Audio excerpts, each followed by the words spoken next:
Hi, my name is Preston Satoris. I'm a fourth year medical student, and today I'm going to be presenting ADHD in preschool age children. This video will be part of a video library series developed to create a resource to help providers and personnel support young children with social, emotional, and behavioral problems or at risk of developing those things. So, without further ado, let's get started. First of all, I'd like to acknowledge that these slides were originally developed by Douglas Grover and edited with his permission. So thank you again, Douglas. So learning objectives. At the conclusion of this activity, participants will hopefully be able to explain ADHD, or attention deficit hyperactivity disorder, differentiate the signs and symptoms of ADHD in children and adolescents, recognize the negative impact of undiagnosed and untreated ADHD in children, and explain some treatment options and what you can do to care for the child. So, first of all, before we start this lecture, I want you to think about your own perception of what ADHD is. You've probably heard about it. Maybe some people say offhand, oh, I'm so ADD, or I have ADHD about this or whatever. But really, it's actually it's a common disorder. But typically when people say that they have ADHD, they might not necessarily know what the specific criteria of it are. And so that's something hopefully we can get into today. So, attention deficit hyperactivity disorder. ADHD is one of the most common neurodevelopmental disorders of childhood. It is usually first diagnosed in childhood and often lasts into adulthood. Children with ADHD may have trouble paying attention, controlling impulsive behaviors.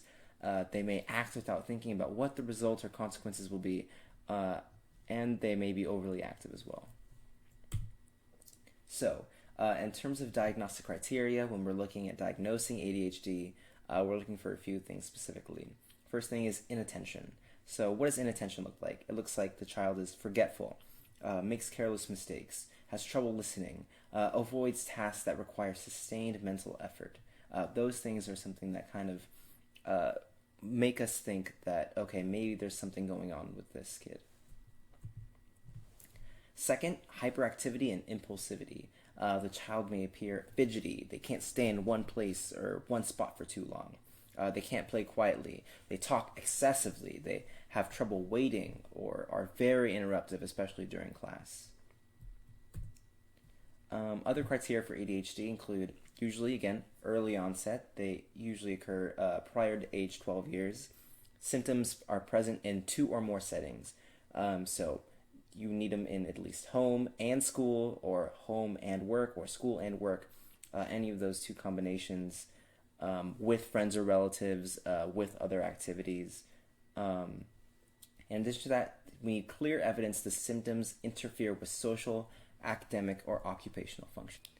So, in school-age children / adolescents, ages 2 to 5, approximately 388,000 children in the U.S. in 2016 had or were diagnosed with ADHD.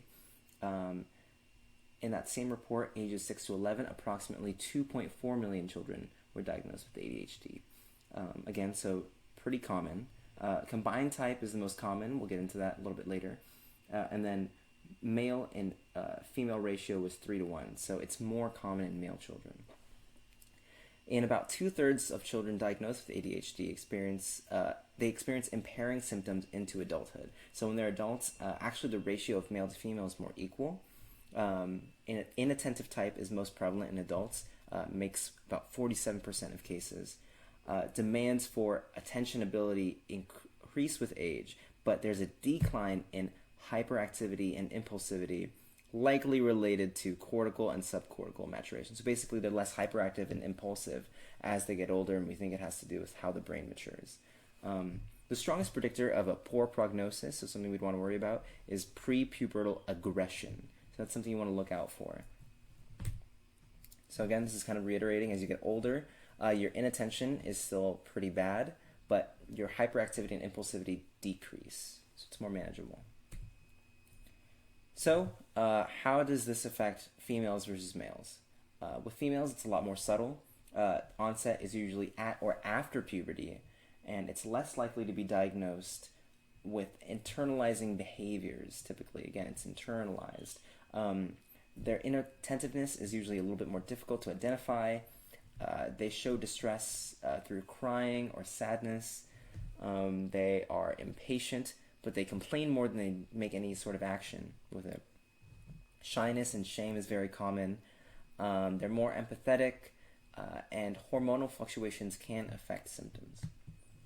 With males, however, onset is usually earlier, it's before puberty, more likely to be diagnosed because there's externalizing behaviors. You can see externally that they're impulsive or hyperactive or whatnot. The inattentiveness is usually much easier to identify, and they show distress through agitation. So whereas females are more crying or more sad, males will be more aggressive. Again, here we go. Impatience is shown through aggression and hostility. They can have higher rates of substance abuse disorders. Shyness and shame aren't as common as with females, and often they lack empathy. Again, this is more aggressive. So this is just a funny cartoon showing basically the teacher's asking, where do you think your son is picked up being easily distracted? And you have the father kind of looking at me like, oh, what's over there? This is just to show that actually there may be a genetic component to ADHD. They've done family studies where they've gotten twins, and they've shown that sibling risk actually increases 2 to 5 times with ADHD. So if one sibling has ADHD, it's 2 to 5 times more likely that the other sibling will also have ADHD. And there's a 3 to 5 time increased likelihood that a parent is usually affected. So this is 9 to 35%. Again, a relationship between if the parent or if the child has ADHD, it's also likely that the parent had ADHD as well. So now that we've kind of talked about the basics of what ADHD is, what happens when you have it. Basically, young adults diagnosed with ADHD are actually less likely to enroll in college and or graduate from college. Students with ADHD are more likely to be on academic probation and have a lower grade point average. Adults with ADHD experience difficulties in all aspects related to employment. Talking about employment problems include poor job performance, lower occupational status, increased absence days, more workplace accidents and job instability, and WHO, World Health Organization survey, estimated that 3.5% of all workers actually suffer from ADHD. It's interesting.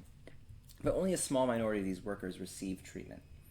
So again, from childhood leading into adulthood, ADHD with its inattentiveness and its hyperactiveness, it causes a lot of consequences, especially when you become an adult and you want to be a functioning worker in society. It's something that a lot of people have to deal with. And here we can see in other consequences, or a summary of the consequences that we previously talked about. So academic limitations, problems with relationships, low self-esteem, prone to injury, again, substance abuse, prone to motor vehicle accidents more than a regular person, legal difficulties, and occupational, vocational issues. 2/3 of children with ADHD actually present with greater than one comorbid mental illness. So we can see here, there's a graph of a percentage of children with ADHD and another disorder. So other disorders include any sort of mental, emotional, or behavioral disorder. You can see it's 64%. Specifically, behavior or conduct problem, 52%. People with ADHD and anxiety, 33%. Depression, high up there, 17%. Autism, 14%. Tourette's, 1%. So not as common, but actually there is an association. In addition to that, over 84% of children with ADHD demonstrate psychopathology as adults. We've kind of talked about a little bit there, or in previous slides, but specifically, adolescents with ADHD treatment with stimulants have lower rates of substance abuse than untreated adolescents with ADHD. Again, without treatment, they could have educational impairments, employment problems, actually greater sexual reproductive risks, greater motor vehicle risks. So again, with treatment, these things can actually be alleviated. Common lifetime comorbid conditions for adults with ADHD. So we can see here that females with ADHD compared to females without ADHD are more prone to multiple anxiety disorders, depression, antisocial personality disorder, which is basically a grown-up version of conduct disorder. Both of them involve breaking the law or basically invading people's personal space or property. They're more prone to oppositional defiant disorder. Again, that's basically going against authority. And of course, there's all the other ones here too. And we can see the same thing with males with ADHD. They have a higher percentage of comorbid conditions compared with males without ADHD. Start that over again. So differences in signs and symptoms of ADHD and bipolar disorder. So ADHD can be confused with bipolar disorder. Just because mania can kind of seem like ADHD. Mania is basically an aspect of bipolar disorder where you're very hyperactive, just like ADHD, but in this case, you do things that you wouldn't normally do. You start making investments into companies or yourself that you wouldn't normally. You start throwing away your wealth. You start feeling you can travel the world or do anything, become like a superhero or something. And so these kinds of flights of fancy aren't typically seen in ADHD. In bipolar disorder, they're pretty sustained. They last from days to weeks, you can see here. Whereas with ADHD, it's rapid and brief. With ADHD, you have a more constant difficulty with concentration, whereas bipolar, it's only intermittent. You can have euphoric moods with mania, but not typically with ADHD. Delusions, usually not in ADHD, but they can present with mania. Chronic irritability, again, not really in ADHD, but with bipolar disorder, you can definitely get very irritable. You get aggressive even. Frequently losing items is very common in ADHD, but not so much really common with bipolar disorder. Hallucinations, again, not really present in ADHD, but it can occur with mania. Sleep disturbances. There can be chronic periods of insomnia or hypersomnia, so you can't go to sleep or you sleep too much with ADHD, but bipolar disorder really only deals with insomnia. So you can't sleep. Typically people with mania only sleep like 4 hours or 3 hours, and they're still like hyperactive. It's a bit different. Disorganization, very key feature of ADHD, and it can happen usually only when you're manic with bipolar disorder, but otherwise it's not really an issue. Same thing with distractibility. Grandiosity, again, these flights of fancies, not seen in ADHD, but can be seen in bipolar disorder. Self-esteem, again, we touched on it a little earlier, usually pretty poor with people with ADHD because they deal with so much and they feel bad about themselves. In bipolar disorder, it's actually really high. You have high self-esteem. You feel like you can do anything. So again, very different. Racing thoughts. ADHD, these are actually chronically present, so you usually have racing thoughts all the time, and that's why typically patients ask for treatment or help. But with bipolar disorder, it only really occurs during mania. And impulsivity, common feature of ADHD, whereas with bipolar disorder, it's really only common during mania. And high-risk behaviors may occur, but usually they're able to reason out themselves in ADHD. However, with bipolar disorder, you really kind of lose that reasoning, so you start doing way more high-risk behaviors, and they can be extreme or life-threatening. So, in terms of executive function, most children with ADHD actually have impairments. This can include response inhibition, vigilance, working memory, difficulties with planning, and so on. So now that we kind of know a little bit more about ADHD, let's talk about how we can treat it. So medicine is typically what people think about. This activates the brain's ability to pay attention, to slow down, and use a little bit more self-control. Behavior therapy can also work. Therapists can help kids develop the social, emotional, and planning skills that are lagging when you have ADHD. Parent coaching. Through coaching, parents learn the best ways to respond to behavior difficulties that are part of ADHD. Again, parents are going to be the child's best teammate in doing this. The child can't do it on its own; they're just a kid. So parents are making sure the parents are on board with the treatment or how to help the kid is so important. And school support. So teachers can also help kids as well. Kids spend half their day at school, so teachers can help the kids with ADHD do well and enjoy school more. So maybe a little bit more leniency, a bit more special treatment, just to make sure that the child isn't feeling left behind. As far as medication goes, stimulants are usually first line. The way it works, and again, if this kind of goes over your head, don't worry about it. You don't really need to know. But just for those who are interested, the way it works is there's something called norepinephrine and dopamine. And basically what you want to do is you want to inhibit that from being reuptaken. This causes an increased release of presynaptic norepinephrine and dopamine. And this amphetamine promotes passive diffusion of those neurotransmitters into the synaptic cleft and from the cytoplasmic pools. These amphetamines and methylphenidate, which is again a type of stimulant, are mild inhibitors of something called MAO, which deals with norepinephrine and dopamine. With these things, it can improve the dorsal lateral prefrontal cortex, helping with attention, concentration, executive function, wakefulness. It can also help with the basal ganglia, improving hyperactivity, the medial prefrontal cortex and hypothalamus, improving depression, sleepiness, and fatigue. And here we have an image of them at work here. So it blocks the reuptake so that it can the norepinephrine and dopamine can work for longer. So with stimulants, studies have shown that there is actually improved long-term academic success of children with ADHD. Those studies have also said that girls and boys with untreated ADHD were actually equally vulnerable to poor school outcomes. By age 13, on average, stimulant dose was modestly correlated with improved reading achievement scores. Both treatment with stimulants and longer duration of medication were associated with decreased absenteeism, so they were more present.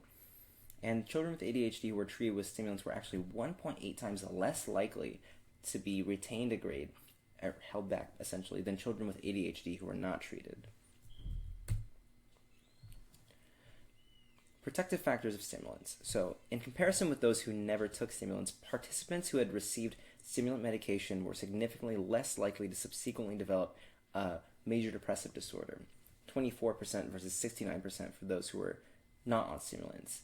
Conduct disorder, we touched on this earlier, this is law breaking or invading people's personal space or property. 22% for people with on stimulants versus 67% people who weren't on stimulants. Oppositional defiant disorder, 40% versus 88% with people who weren't on stimulants. And then multiple anxiety disorders, only 7% of people with stimulants had them versus 60% who had them and were not on stimulants. So again, this is basically just trying to say stimulants play a big role in decreasing the amount of comorbidities or other diseases that you can get with ADHD. There are, however, some side effects when you take these stimulants. There are certain contraindications. Side effects include nausea, headache, early insomnia, decreased appetite. They can also get tics, anxiety, hypertension, which is high blood pressure, tachycardia, high heart rate, or psychosis, so they start seeing or hearing things that aren't there. A preschool study of ADHD demonstrated actually there was a 20% decrease in expected height and 55% decrease in expected weight over 1 year of treatment. Contraindications we want to consider are if the child has, or if anyone has, hypertension, again because stimulants can cause hypertension, if they have any kind of heart disease, if they have glaucoma, which is an eye disease, hyperthyroidism, tics or Tourette's, depending, drug abuse depending, and psychosis depending on the context of that specific patient. So aside from medications, what can you do? As a provider or personnel dealing with children, mostly just be involved, learn all you can about ADHD. Just by being aware about the disease through this lecture has already put you a step ahead of the rest when it comes to approaching a child with ADHD. Every child deals with ADHD in a really unique way. Spend time with a child to understand how it affects them. Be prepared. Make sure you have environments with highly structured surroundings and consistency through set rules and procedures. It's better if the child learns what to do rather than reacting to what not to do. Keep track of how the child is doing and report back with the parents and school. Working together is the best way to make sure the child does well. And then be understanding, right? Learn what approaches work best with this specific child with ADHD. A healthy and kind relationship will allow the child to be more receptive to your directions. You don't need to overpraise, but make sure to normally encourage the child when they do something good, so that they know what to do rather than what not to do. Discipline with purpose and warmth. Kids with ADHD, they can be a little bit more sensitive, so you want to be careful about that. Correct them in a way that's supportive rather than punishing.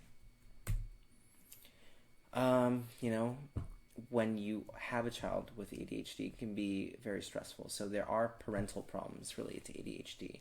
Parents of children with ADHD are actually 3 to 5 times more likely to become separated or divorced. Parents of children with ADHD have a higher incidence of depression and family discord. Majority of parents with children with ADHD report making changes in work status, and about 9 to 35% there's 9 to 35% risk that a parent of a given patient may have ADHD, as mentioned earlier. So these are all things to consider when dealing with the parents of a child with ADHD. They're under a lot of stress. Be considerate of that, and potentially they may have ADHD themselves. So that's something that may be needed to address in order to help the kid. Just to summarize everything that we've learned in this lecture so far as we come to the last slides, ADHD is a neurodevelopmental disorder resulting in loss of brain volume and disruption in neurotransmitter signaling against the neuroepinephrine and dopamine. Comorbid conditions are common. People with ADHD can develop anxiety disorders, major depression, oppositional defiant disorder, bipolar disorder, antisocial personality disorder, and drug and alcohol abuse. So all these things can occur as a side effect of ADHD more than children without ADHD or people without ADHD. Social factors can be an issue for people with ADHD as well. Relationships, legal issues, occupational issues, educational issues. This is why treatment is important, and recognition of ADHD is important as well. Treatment can be with a combination of medication and behavioral therapy, and those usually produce the best outcomes. So again, thank you for your attention. I hope this lecture was enlightening, that you learned a little bit, and that hopefully this helps with dealing with children in your line of work or in your life that have ADHD. And then here are the references.